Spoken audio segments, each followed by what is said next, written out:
नमस्ते सबैजनालाई र म हुँ आशिष तामाङ र आजदेखि मैले मेरो भ्लग जर्नी स्टार्ट गर्दैछु हैन।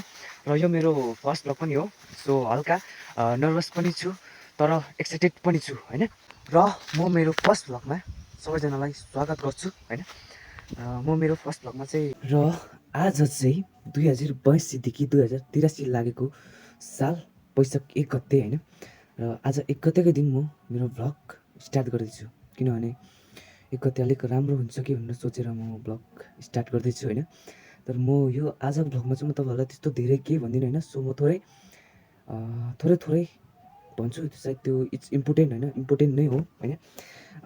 म त्यही इम्पोर्टेन्टतर्फ लागेँ।